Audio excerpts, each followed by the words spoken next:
né? A gente está vivendo em um momento de muita polarização política, aonde essa polarização que era para ser múltipla está se tornando em duas faces, e que isso, para mim, é um prejuízo enorme para o país. Né, chegar nesse ponto de você ter que escolher entre dois candidatos, eu acho isso, o Brasil perde demais. O meu problema não é nem esse, é escolher entre dois. Meu problema é escolher entre dois dos mesmos. É isso. Você entendeu? É tipo assim, quando você olha pro cenário atual, você diz assim, que daqui a 4 anos vai surgir, eu vou esperar 4 anos pra surgir alguém novo, tipo, vai ter que ser conhecido de renome. Peraí, cara. Não existe uma criação, né? Eu acho que tá... a gente não tem escolha, a gente fica refém dessa... Fica refém, isso é horrível. Uberlândia, hoje, nas próximas eleições, ela já vai começar a respirar áreas diferentes ao que diz respeito à administração. A gente tá falando do coronel. A gente vai conseguir respirar áreas diferentes, porque você vê que vem uma geração de políticos vinculados a uma instituição, né, do agro, enfim, os coronéis, né, na nossa cidade, e fizeram o trabalho deles, tiveram a sua relevância também, mas a gente vê que existe uma necessidade, porque existe um outro público, uma outra galera que também está ali, né? Mas eu não vejo, é justamente isso, pela aversão que essas pessoas criam na política, tipo, porque a gente, quando eu olho para a política daqui para lá, da minha janela, digamos assim, cara, dá medo de entrar, tipo assim, você começa a ter ojeriza dessas coisas, né? Você começa, tipo assim, cara, eu não vou entrar naquele padia, naquele mundo ali, cara, de um querendo matar o outro, passando a perna no outro, aquela confusão, aquele jogo de interesses enormes. Então, assim, nós, meros mortais, que não somos... por exemplo, eu não, né? Você já trabalhou no meio da política, mas eu nunca fui envolvido com política. Eu olho, cara, e digo assim, cara, isso é um ambiente nojento. E aí, é um ambiente nojento de se entrar. E quem tem coragem de entrar são poucos, né? Só que esses aí são às vezes, muito mal intencionados, tem pessoas bem intencionadas. Só que a gente não vê opções, a gente não tem opções de pessoas realmente que querem meter a cara, justamente por essa dificuldade de querer se sujar, de querer se macular, ou de querer ter um embate. Eu acho que hoje a dificuldade está na discussão, realmente. Entendeu? Eu tinha um amigo, um conhecido, ele chama André Sodré. Eu acho que ele é de Brasília. Conheci ele na época de algumas viagens do PDT e tal, ele era muito ligado ao PDT, e uma vez eu vi ele falando uma frase que era a seguinte: política você faz com a razão. Aí ele falou: o coração eu guardo para minha família, o meu fígado eu guardo para minha cerveja. Hoje as pessoas usam o coração para fazer política.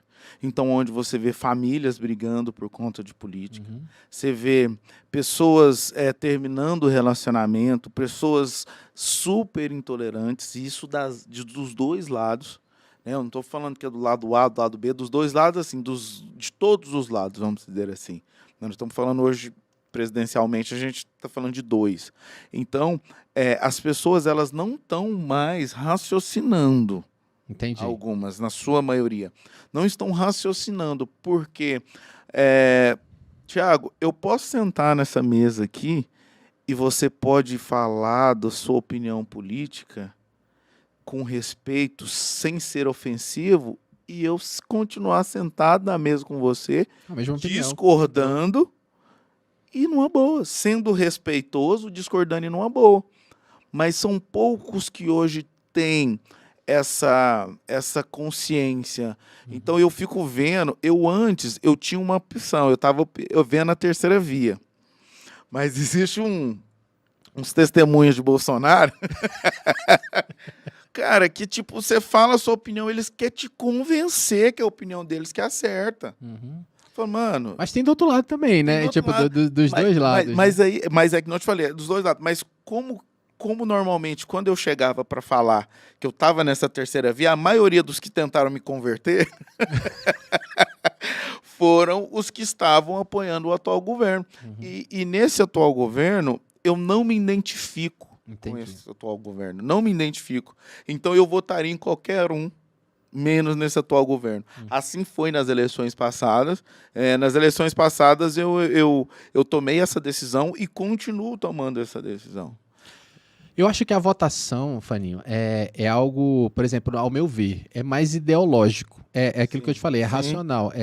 Quais são as minhas ideologias, se essas ideologias minhas, elas batem com o candidato X ou o candidato Y. É isso. Né? Eu acho que eu vou mais por esse lado. Que a pauta da honestidade esquece. Não tem. A gente não vai colocar sempre no menos pior.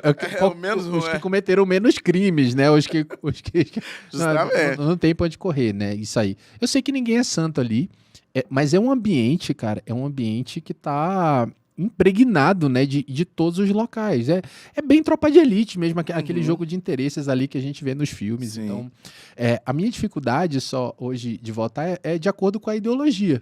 Entendeu? E a ideologia, que minha ideologia passa o quê? Passa sobre cultura religiosa e moral.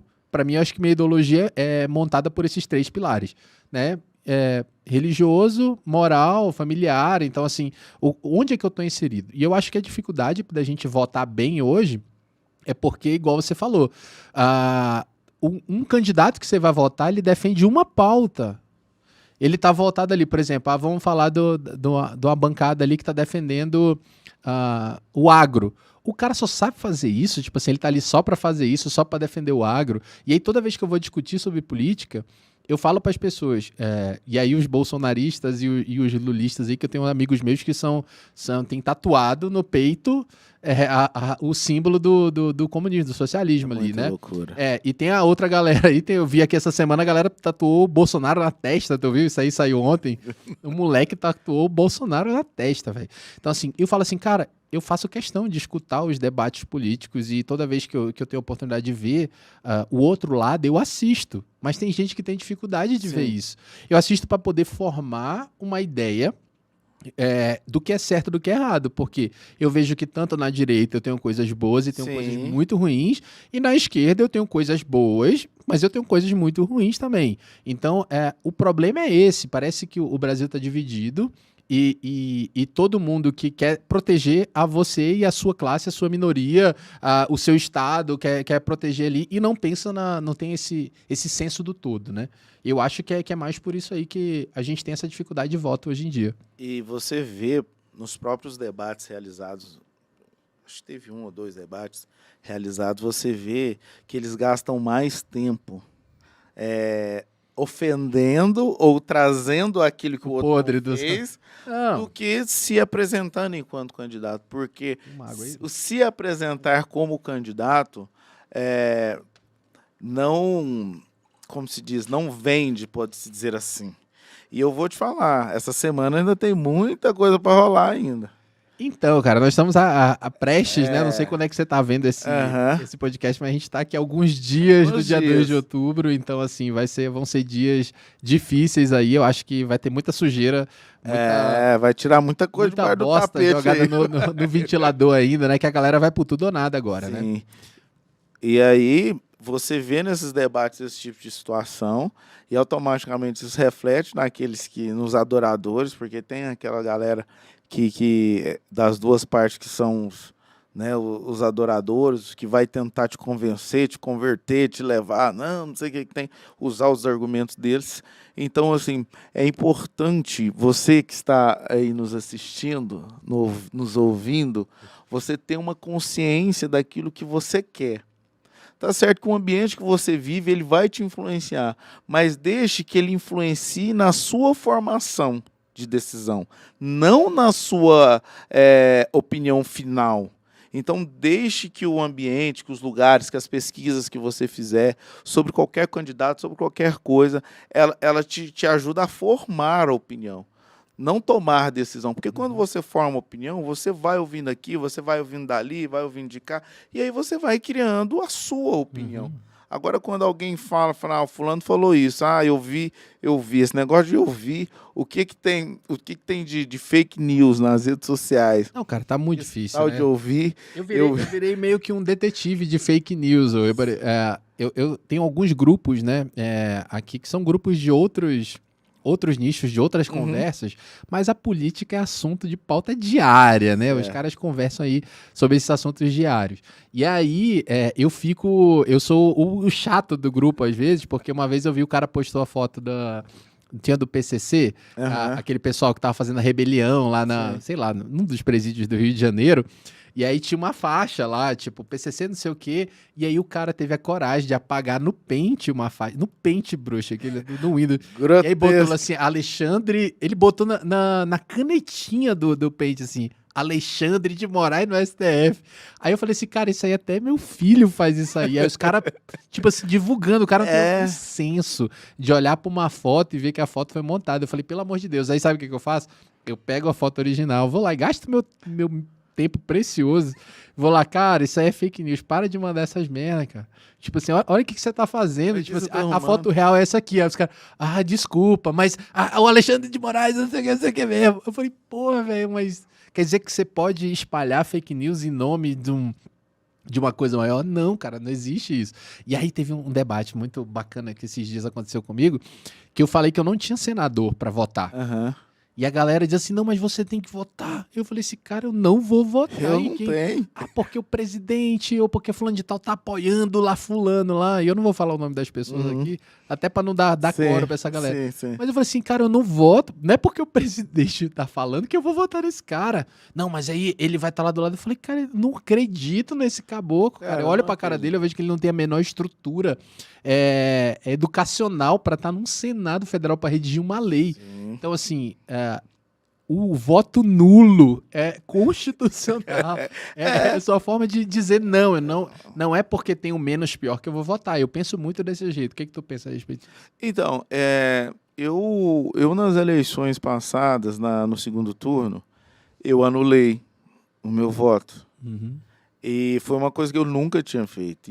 Você arrepende? Cara, eu não sei, não que eu arrependo de ter anulado, eu fiquei constrangido e ao mesmo tempo triste em saber que não tinha uma outra configuração ali no momento. E esse ano, 4 anos depois, tem se desenhado da mesma forma. A gente continua a mesma, a gente não tem outra opção, é a mesma coisa. É da mesma forma, a configuração é a mesma.